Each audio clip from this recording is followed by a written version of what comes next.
Welcome back, everyone. Before we dive in, make sure you drop your thoughts and the lessons you took from this story in the comments. And don't forget to like and subscribe. Let's get into it. The sound of laughter drifted through the kitchen window as Ariel King finished washing the last of the dishes from the family barbecue. Her hands moved mechanically, scrubbing grease from plates while her mind wandered to the stack of unpaid bills waiting on her desk back at the house she and her husband shared. 8 years of marriage, 8 years of family events in this backyard in Brookridge, Alabama, and she still felt like an outsider at these gatherings. She dried her hands on a dish towel and stepped toward the back door, ready to rejoin the party in the yard. Her fingers curled around the handle just as her husband's voice rose above the chatter, clear and sharp in the warm evening air. "Well, folks, I guess this calls for a toast." Jared's voice carried that familiar showman's tone he used whenever he thought he was about to say something clever and unforgettable. "A toast to what?" His brother Tyrone called from across the yard, lifting his beer bottle in lazy curiosity. Ariel paused, every sense suddenly sharpened. Her hand stayed on the doorknob, but she did not push it open. "To freedom," Jared said, laughing loudly as he stood on the picnic bench, raising his bottle high. "The divorce papers were signed yesterday. I am finally free from 8 years of dead weight." The words hit Ariel like an actual physical blow. Her lungs forgot how to work. She pressed her face closer to the screen, heart pounding so hard she could hear it roaring in her ears. This could not be happening. They had not even filed anything yet. Their last real conversation had been a vicious argument 3 weeks earlier, followed by a strained truce. Divorce had been a terrifying word in the air, not a finished fact. "About time, son," Jared's father, Bernard, said, his gruff voice full of approval. "That woman never fit with our family anyway. I will drink to that." Jared's mother, Denise, chimed in, her voice dripping with satisfaction. "You deserve so much better, Jared." Ariel watched through the screen as the entire family raised their drinks. Latoya, the sister-in-law whose children Ariel had practically raised for 5 years. Tyrone, whose legal fees from a driving under the influence charge she had helped pay when money was tight. Bernard and Denise, whom she had cared for through illness and recovery, giving up weekends and holidays without complaint. And there, sitting right next to Jared on the picnic bench, was Vanessa from his office, the woman he had always dismissed as just a friend whenever Ariel brought up her concerns. Vanessa's manicured hand rested on Jared's thigh as she smiled up at him with obvious adoration, as though she had earned the right to sit in the center of his world. The tiki torches flickered, and the diamond on Vanessa's finger caught the light with a cold, sharp flash Ariel had never seen before. "Here is to Vanessa," Jared continued, sliding his arm around the other woman's shoulders, "for showing me what real love looks like." The family erupted in cheers and applause. Someone started a chant of "Vanessa, Vanessa," as if she were some conquering hero. Ariel's legs gave out, and she collapsed onto the kitchen stool behind her. The ceramic mug in her hand, the one that read "World's Best Wife," the one Jared had given her last Christmas, slipped from her fingers and shattered on the tile. Shards skittered across the floor, catching the porch light like tiny slivers of accusation. 8 years, she thought. 8 years of putting his family first, of giving up her career in marketing in Chicago to move to this small southern town because Jared said his parents needed him. 8 years of cooking for family gatherings, organizing birthday parties, sending Christmas cards, and pretending she did not hear the whispers about her when she walked out of the room. Through the screen, she heard Latoya's voice drift in. "Did you hear that crash? Probably Ariel dropping something again," Jared said with a laugh. "Good thing I will not have to deal with that much longer." More laughter followed. Even Vanessa giggled, a high-pitched sound that made Ariel's skin crawl. She stared at the broken pieces of the mug scattered across the floor. The words "world's best wife" split into jagged nonsense. The irony was vicious. Through the screen door, she could see Jared clearly now, relaxed, glowing with triumph as he accepted congratulations. This was not a man struggling with the morality of divorce. This was a man celebrating a victory. "So, when is the wedding?" Tyrone called, gesturing toward Vanessa. Jared squeezed her closer. "As soon as the ink is dry on the divorce papers. No point in waiting around." Vanessa beamed and held up her left hand, showing off that diamond ring. The family leaned in to admire it, their voices full of awe. Ariel's own simple gold wedding band suddenly felt like it weighed 1,000 pounds. "That ring is bigger than the one he gave Ariel," Denise said loudly.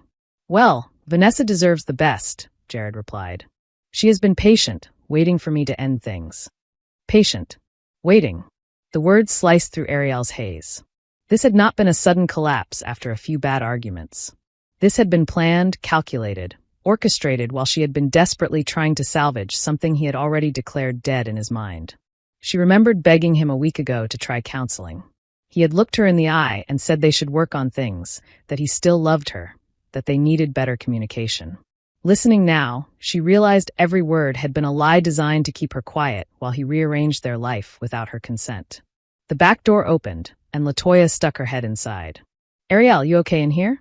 "We heard something break." Ariel looked up at the woman whose children called her Aunt Ari, whose scraped knees she had bandaged, whose school projects she had stayed up late helping with. LaToya's expression held no warmth, only mild irritation. "I am fine," Ariel said, amazed that her voice stayed steady. "Just dropped a mug." "Well, clean it up, please. Mom does not want anyone stepping on glass." LaToya turned to go, then paused. "Oh, and Jared wants you to stay inside for a bit. We are having some family discussions." Family discussions about her, without her, while she cleaned up their mess. The door shut, and the latch clicked. Ariel was officially shut out. She knelt down and began picking up the ceramic pieces, each sharp edge a physical reminder of how thoroughly she had been played. As she worked, memories fell into place like a puzzle she should have solved years earlier.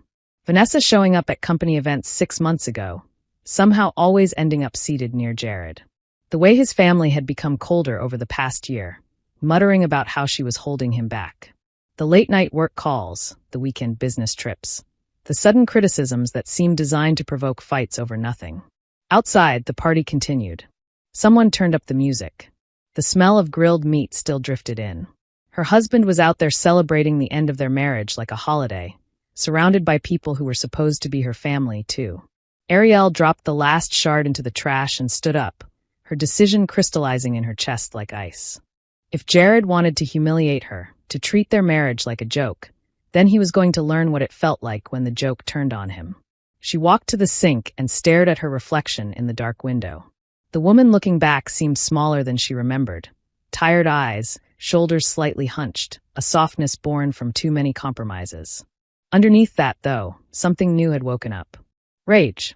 Clean, clarifying rage that burned away the fog of confusion and self-doubt. She slipped quietly out the front door while the party roared on in the backyard and walked to her car with slow, measured steps. As she drove down the quiet road toward the highway, she could still hear distant laughter echoing in her head. Let them laugh, she thought. They have no idea what is coming. Ariel ended up in a booth at a 24-hour diner just off Interstate 65, hands wrapped around a mug of coffee she barely tasted. It was nearly midnight, but she did not feel tired, only wired and hollow. She scrolled through her contacts until she found a number she had not dialed in 3 years. Angela Rivers, her former boss at Hamilton Creative Group in Chicago.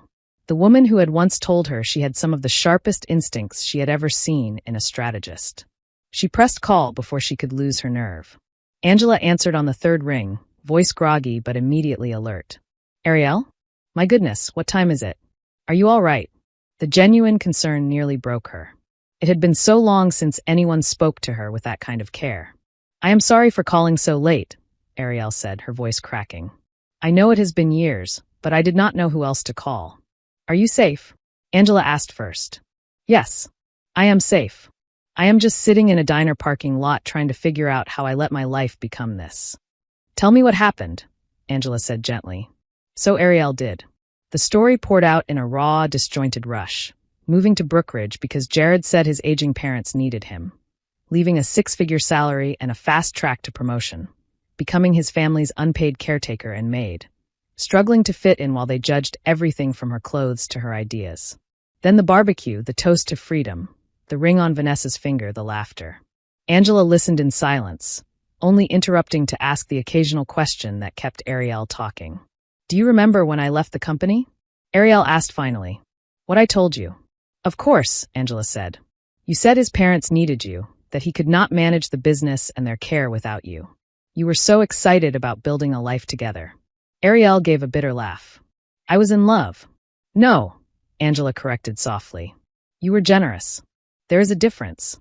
Ariel closed her eyes, remembering late nights at the office, the thrill of landing a massive client, the respect of colleagues who valued her mind.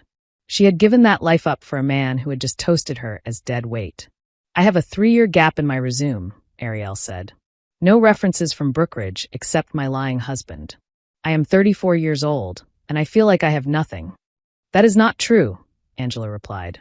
You have 10 years of experience, measurable results, and a former boss who now runs her own agency and would happily hire you. I left Hamilton 2 years ago. I started my own firm in Chicago. I could use someone like you. For the first time that night, Ariel felt something other than rage or despair. Hope. Are you serious? She whispered. Dead serious, Angela said. The market has changed, but smart is still smart. You are still you underneath all this. They talked for over an hour. Angela brought her up to speed on industry trends, new tools, evolving client expectations. With each detail, Ariel felt pieces of her old self falling back into place, like a system rebooting after a long shutdown. When Angela finally asked, "What are you going to do now?" Ariel surprised herself with the steadiness of her answer. "I am going to remember who I am. And then I am going to make sure Jared never gets the chance to do this to me again." Back at the house the next morning, Ariel played her part. When Jared woke up, she was already in the kitchen making coffee. "Morning," she said softly when he wandered in, rubbing his eyes. His phone was still in his hand, screen lighting up with messages he was trying to angle away from her. "Hey," he replied, forcing a casual smile. "You were up early." "Could not sleep," she said, and handed him a mug. "Want breakfast?" He blinked, clearly thrown by her calm. "Sure. That would be great." He retreated to his office to check emails, but she could hear the low murmur of his voice through the door. It did not take long before she caught him whispering, "I cannot wait to see you. Just a few more weeks, and this will all be over. I love you too." Standing halfway up the stairs with a laundry basket in her hands, Ariel paused and let the words soak in like acid. When she stepped into the bedroom with his coffee, he nearly dropped his phone and shoved it under his pillow. "Work emergency?" she asked mildly. "Yeah. Big order at the store," he said, not meeting her eyes. "You seem stressed lately," she said, watching him. "Is everything all right at the hardware store?" For just a moment, guilt flickered across his face before he smoothed it away. "Everything is fine," he replied too quickly. "Just busy season." "Maybe we should take a trip," she suggested quietly. "Just the two of us. We have not had a real vacation in years." His jaw tightened. "I cannot leave the store right now, Ariel. Why can you not understand that I have responsibilities?" There it was again, the tone that made it sound like she was a burden instead of a partner. She could have argued. Instead, she lowered her gaze. "You are right," she said. "I am sorry. I know you are under a lot of pressure." He relaxed, misreading her submission as stupidity. "Good," he muttered. "I will try to be more understanding," she added, watching his reaction. "I love you, Jared." He flinched. Actually flinched at the words. "I love you too," he mumbled and fled into the bathroom, switching on the shower. As soon as the water started running, Ariel moved. His phone lay under his pillow, just as she expected. She could not unlock it, but the notifications were enough. I cannot wait for tonight. I have a surprise for you. Your wife has no idea, does she? Poor thing. After last night, I cannot imagine how you stayed married." The rest was cut off, but she did not need the rest.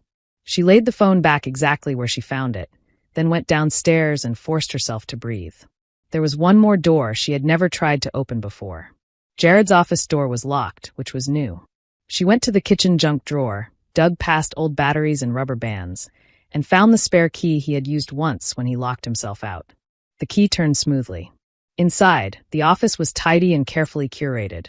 A framed photo of the company softball team with Jared in the center and Vanessa in the front row, grinning. Ariel remembered attending that game, cheering from the stands.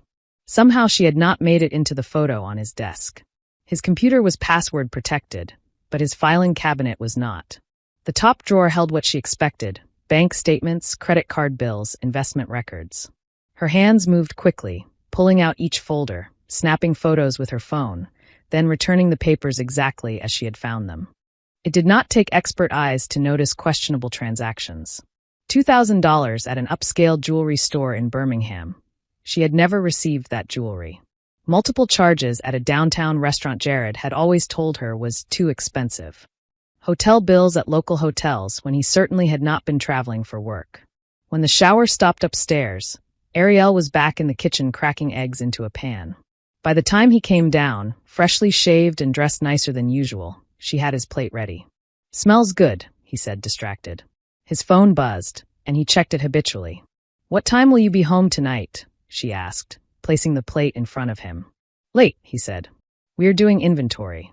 Another lie layered over the last one. "I will keep dinner warm for you," she said, and smiled like a woman who believed him. After he left, she sat at the dining table and scrolled through the photos she had taken.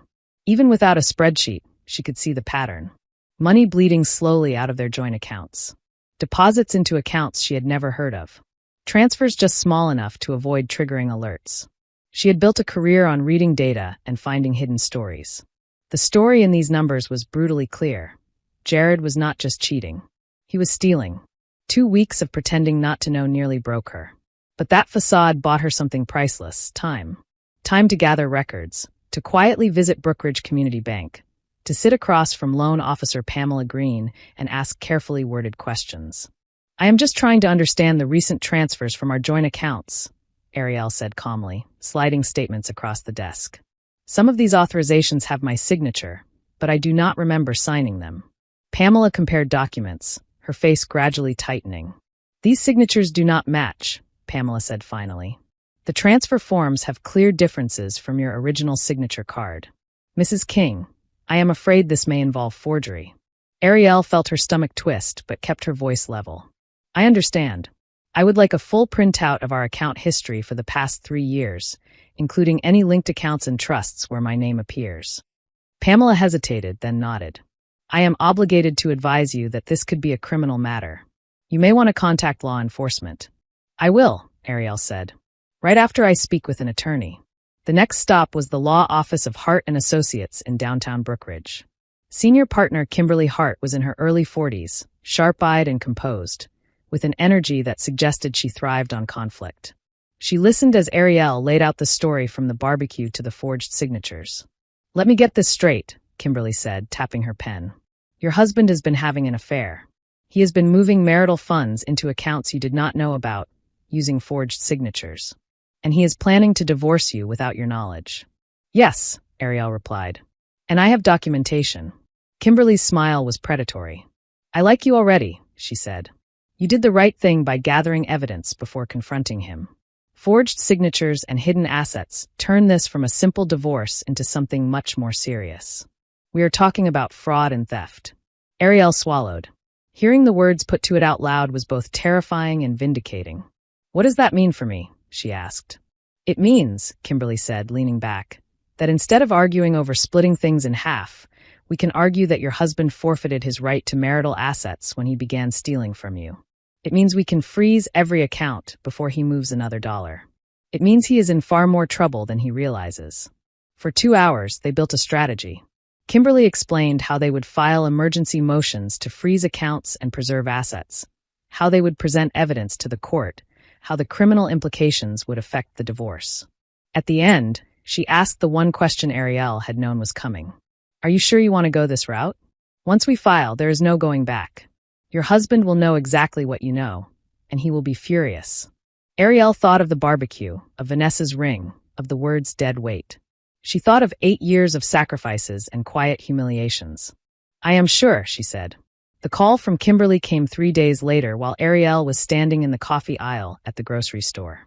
"It is done," Kimberly said. "The accounts are frozen.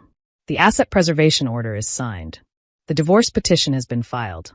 Jared should be served within the hour. Be careful, Ariel. Men like this do not respond well when they realize the script has flipped." Ariel abandoned her cart and drove home, hands shaking on the steering wheel.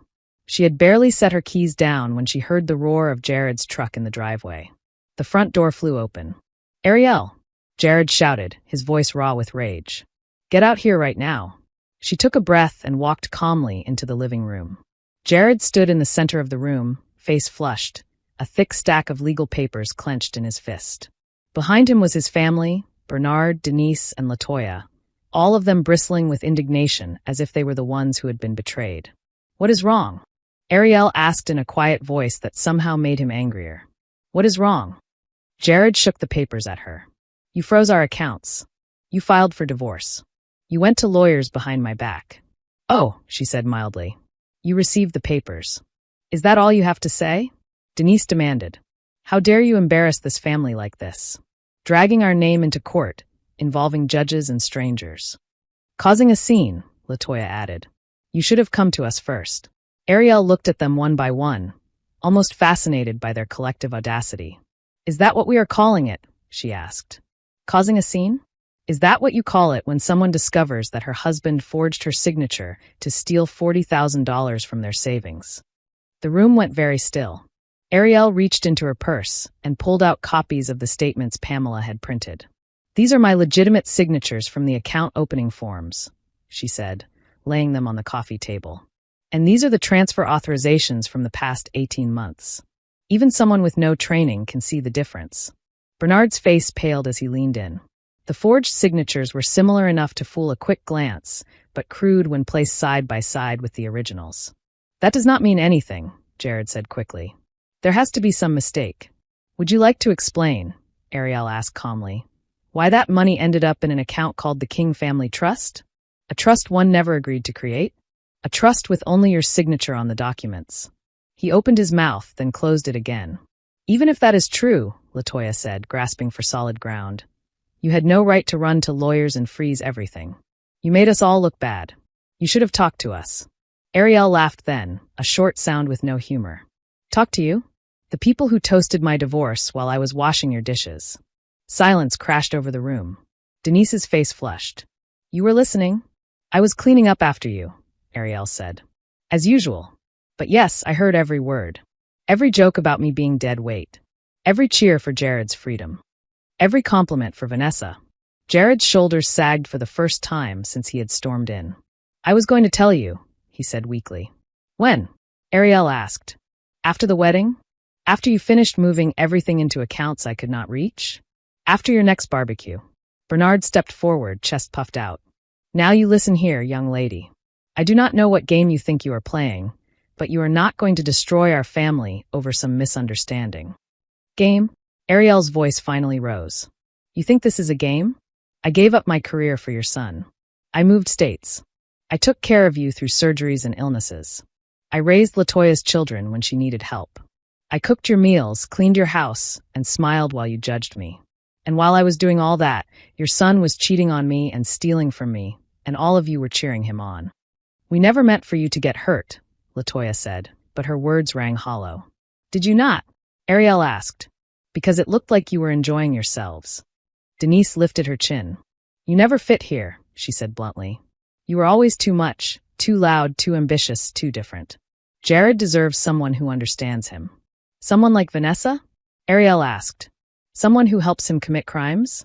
Nobody answered. Here is what is going to happen, Ariel said, suddenly very tired. The court will decide the financial side. The district attorney's office will decide whether to pursue criminal charges for the forgery and theft. I am done cleaning up this family's messes. I am done begging for a place at a table where I was never welcome. You would not dare bring charges, Bernard said. You will ruin his life. He ruined his own life, Ariel replied. I am just refusing to let him ruin mine. She picked up her purse and headed for the door. Where are you going? Jared called, panic creeping into his voice. To my lawyer's office, she said. We have more to discuss. We can work this out, he said desperately. We can talk like adults. She paused, turning back to him. For a heartbeat, she saw the man she had fallen in love with at a friend's wedding, a man who had seemed kind and hopeful. Then she remembered the barbecue, the ring on Vanessa's finger, the months of lies. For the first time in our marriage, she said, we actually are talking like adults. That is the problem for you. The days that followed moved in a blur, and yet with a sharp clarity Ariel had not felt in years. Kimberly moved quickly, coordinating with the district attorney's office, preparing filings, outlining possible outcomes. When the district attorney's investigators reviewed the bank documents and confirmed the forgeries, they took the case seriously. Ariel met with them, answered questions, and handed over every record she had painstakingly collected. At the same time, Angela made good on her promise from Chicago. She called with a concrete offer, a position at her agency, a salary that gave Ariel actual options, and a start date flexible enough to work around court proceedings. At night in her motel room on the edge of town, Ariel created spreadsheets that mapped out Jared's financial deceit like a campaign report. It was strangely satisfying to use her analytical skills again, even if the subject was her own ruined marriage. Jared tried calling. At first, his messages were apologetic, full of phrases like, "I made mistakes, and we can fix this." When she did not respond, the tone shifted to anger and threats. Warnings that his family would testify she had been impossible to live with, that he would find lawyers who would paint her as controlling and manipulative. "Let him try," Kimberly said when Ariel told her. "Every accusation he makes will be weighed against forged signatures and stolen money. Juries are very unimpressed by people who commit felonies and then blame their spouses." When the district attorney's office formally filed charges against Jared and Vanessa, 2 counts of forgery, multiple counts of theft and fraud, the news spread quickly through Brookridge. Arrest warrants were served at Jared's hardware store and at the bank where Vanessa worked as a loan officer. Kimberly relayed the almost theatrical details of Vanessa being led out past clients her own age, handcuffed and pale. Ariel felt no triumph, only a cold sense that the scales were finally beginning to balance. Jared's attorney reached out within days, eager to negotiate. He proposed a settlement where Ariel would receive 60% of their marital assets and modest spousal support if she agreed not to cooperate fully with the criminal prosecution. Kimberly rejected it without hesitation. 90% of the assets, full restitution of the stolen funds, no spousal support, and he waives his right to contest any aspect of the divorce, she countered. "Otherwise, we are very content to let a jury hear everything." The pressure worked. With both a criminal trial looming and his business reputation already shredded, Jared reluctantly accepted Kimberly's terms. A judge approved the settlement. Within a month, Ariel was the sole owner of the house, the small business assets that remained, and most of the retirement accounts. More importantly, she was free. She sold the hardware store quickly rather than try to save it and put the house on the market. 3 months later, Ariel sat in the gallery of a courtroom in Memphis, Tennessee, watching the criminal trial play out. She did not have to attend. The state was prosecuting, and her role was primarily as a witness. But she needed to see it through. When the prosecutor, an incisive woman named Rhonda Lewis, called Ariel to the stand, the entire room fell silent. Rhonda walked her through the story step by step. The barbecue, the humiliating toast, the discovery of the forged signatures, the bank meeting. "Mrs. King," Rhonda asked, "what would your financial situation have been if you had not discovered these transactions when you did?" Ariel answered honestly. "I would have been left with nothing," she said. "No savings, depleted retirement accounts, credit card debt I did not know existed. After 8 years of contributing to our marriage, I would have had to start over from zero." Jared's defense attorney tried to cast her as dramatic and controlling, suggesting that Jared had felt trapped and suffocated. Ariel answered each question with measured calm. "I asked for honesty," she said. "I asked for basic respect. If those expectations are considered suffocating, then I accept that label." The jury did not seem impressed with the idea that forgery and theft were reasonable responses to marital conflict. The verdict came back quickly. Guilty on all counts for Jared and guilty as an accessory for Vanessa. Jared was sentenced to 4 years in state prison. Vanessa received 2 years and lost her license to work in financial services permanently. As the courtroom emptied, Ariel gathered her things slowly, feeling something unfamiliar and fragile inside her, peace. In the hallway, she ran into a young reporter waiting by the elevators.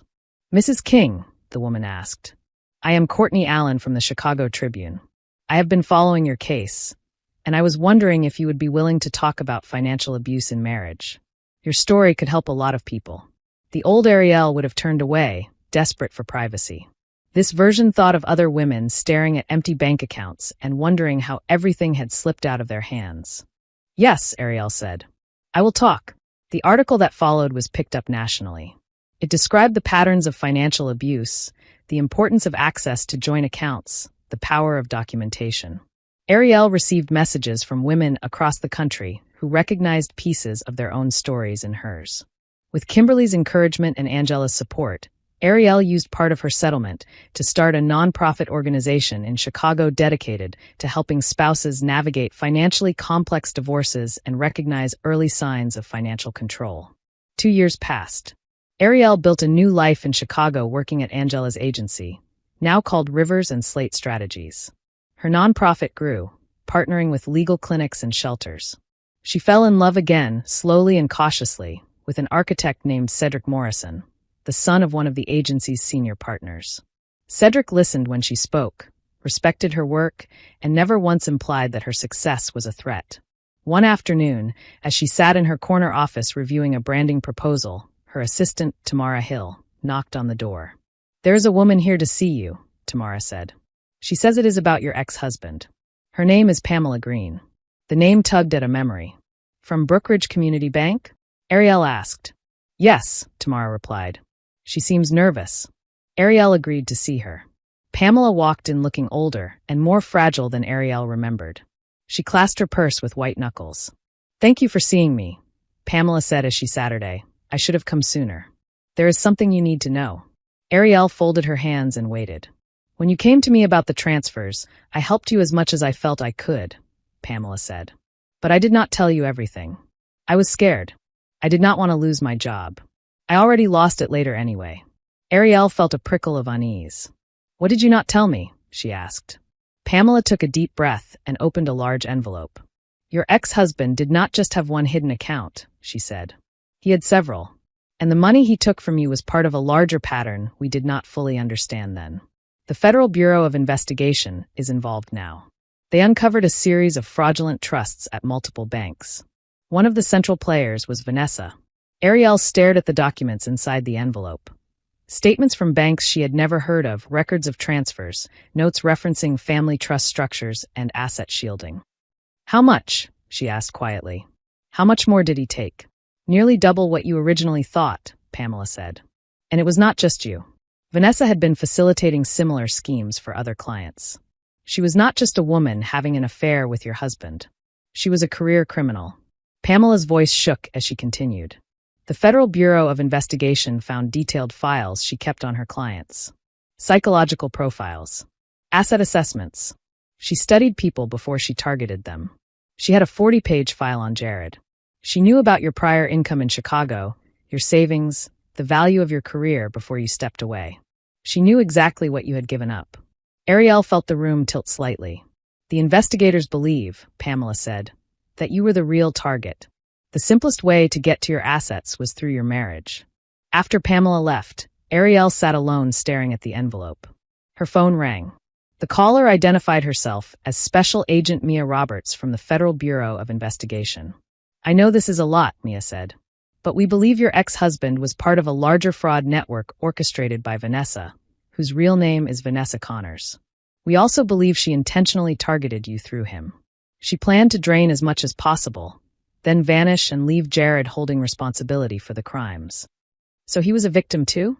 Ariel asked, the words tasting strange. "He was both perpetrator and victim," Mia replied. "He made his own choices. He signed the forms. He lied to you. But he was also manipulated by someone very skilled at exploiting vulnerable people.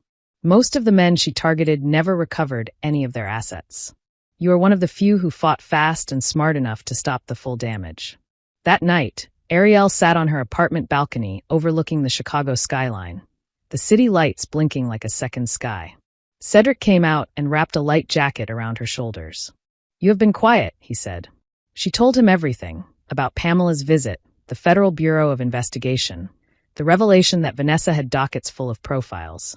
Cedric listened without interrupting. "Does it change how you feel?" he asked gently when she finished.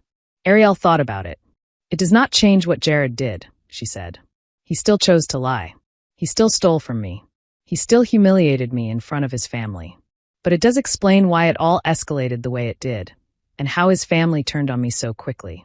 She manipulated them too, I suspect. She is a professional predator. I was just a more valuable prize than he was." Mia called again the next morning. "We would like you to testify in Vanessa's federal trial," she said. "Your experience is central to understanding her methods. There will also be additional restitution. With the broader fraud charges, we can recover more of what was taken from you." Ariel agreed. If her story could put Vanessa away for a long time and protect other families, she owed it to herself and to them. Before the trial, though, Ariel realized there was one more thing she needed to do. She called Kimberly. "I want to visit Jared," she said. Kimberly sounded surprised. "You do not owe him anything," the attorney reminded her. I know, Ariel said. This is not for him. It is for me. I need to close this chapter completely. And if he has details that can help the Federal Bureau of Investigation, I want to draw them out. Arranging the prison visit took 3 weeks.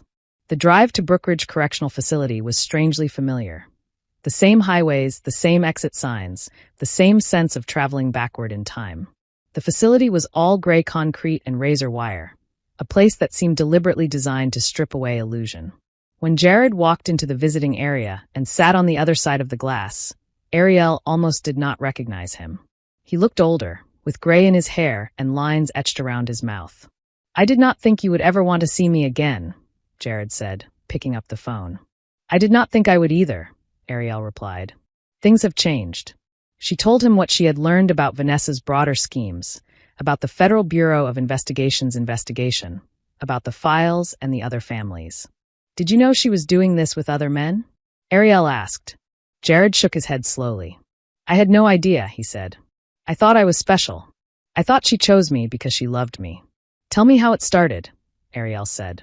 For the next hour, Jared described how Vanessa had seemed to appear everywhere. At the coffee shop near the hardware store, at the grocery store, at the gas station. How she had started conversations that made him feel seen. How she had listened to his frustrations about the failing store, his parents' expectations, and eventually his marriage. She made me feel like a victim, Jared said.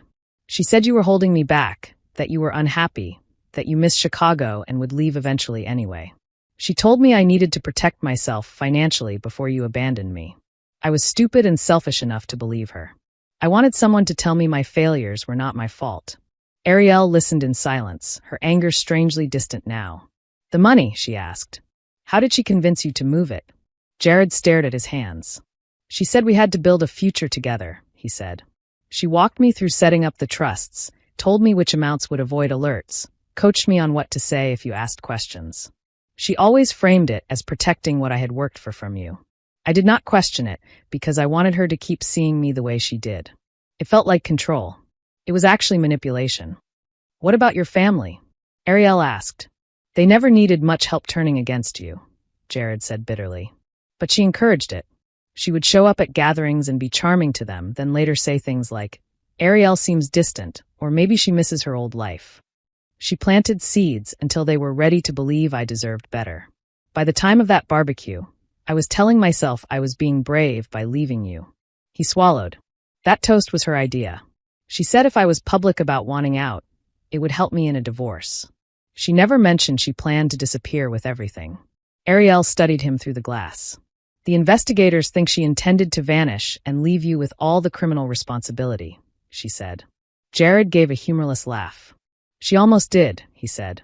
If you had not moved so fast, I would have been standing alone when it all came crashing down. I am not asking you to forgive me, he added quickly. What I did to you is unforgivable. I broke every promise I made. But I want you to know I understand that now. I lost the best thing that ever happened to me because I wanted to feel like a victim instead of taking responsibility for my own life. Ariel felt a surprising lightness as he spoke. Hearing him acknowledge it did not erase the hurt. But it confirmed something she had already decided. She had no space left in her heart for hate. The Federal Bureau of Investigation wants my help, she said. They think my testimony will help put Vanessa away for 20 years or more. You should help them, Jared said immediately. She deserves every year she gets. She used me, but she almost destroyed you. If I can help by talking to them again, I will. As the guard signaled that visiting time was almost over, Jared looked at her one last time. Ariel, he said, his voice rough. For what it is worth, I am truly sorry for all of it. She believed he meant it. I know you are, she said. I hope, after you serve your time, you find a way to become the man you were supposed to be instead of the one you let yourself become. When she walked out of the facility into the cold air, she felt a chapter close behind her like a heavy door. 6 months later, Ariel stood in a federal courtroom in Springfield watching Vanessa Connors sit at the defendant's table in a plain suit that could not hide the sharp calculation in her eyes. The case, United States versus Vanessa Connors, was larger than anything that had come before. Dozens of victims. Multiple banks. Counts of fraud, conspiracy, and racketeering. When Ariel took the stand, she felt none of the shaking fear she had felt in Jared's trial. She spoke clearly about the barbecue, the forged signatures, the way Vanessa positioned herself inside Jared's life and turned him against his own wife. She described the moment she realized the transfers were part of a broader pattern, not just one man's betrayal. Vanessa's attorney tried to suggest that Ariel was motivated by revenge. Ariel looked directly at the jury. "I am not here for revenge," she said. "I am here for justice, not just for myself, but for every person this defendant targeted. Financial abuse is real. It is deliberate. And it is devastating." The trial lasted 3 weeks. Witness after witness described similar patterns: flattery, emotional manipulation, secret accounts, vanished savings. The jury needed little time to decide. Vanessa was convicted on 47 counts. The judge sentenced her to 25 years in federal prison. When the gavel fell, Ariel let out a breath she felt like she had been holding since that night at the barbecue in Brookridge. Outside the courthouse, the air was cold and bright. Ariel's phone buzzed with a message from Angela. "Dinner tonight to celebrate? I have news." Ariel smiled and typed back quickly. "I have news too." Her own news was simple and profound. The night before, on the rooftop of their Chicago apartment building with the city lights shining around them, Cedric had proposed. He had knelt, hands trembling just a little, and said, "I do not want to own you or save you. I just want to walk beside you. Will you marry me?" Ariel had said yes without hesitation. Not because she needed someone to complete her, but because she had built a life that was already whole and wanted to share it with someone who understood that. As she drove back toward Chicago from the courthouse, she thought about the woman she had been standing at that kitchen window in Brookridge, listening to her husband toast 8 years of marriage as dead weight. That woman had felt broken, humiliated, and powerless. This woman felt something else entirely. She had her career back. She had financial independence. She had a nonprofit organization that helped other people see warning signs she had missed. She had friends who spoke to her with respect. She had love that felt like partnership rather than ownership. Jared had tried to destroy her and had destroyed himself instead. Vanessa had tried to steal her life and had lost her freedom. But Ariel had transformed everything they did to her into fuel. She had turned betrayal into a platform, pain into purpose, and loss into a life that belonged entirely to her. As the Chicago skyline came into view, glittering against the late afternoon sky, Ariel rolled down her window and let the cold air wash over her. Sometimes she thought the best revenge is not destroying the people who hurt you. It is building a life so solid, so joyful, and so unmistakably yours that their betrayal becomes the unexpected door that led you to everything you were meant to have. And that was exactly what she had done. If you enjoyed this story, please like, comment, and share this video with your friends. Subscribe and turn on the notification bell so you never miss a powerful story drop.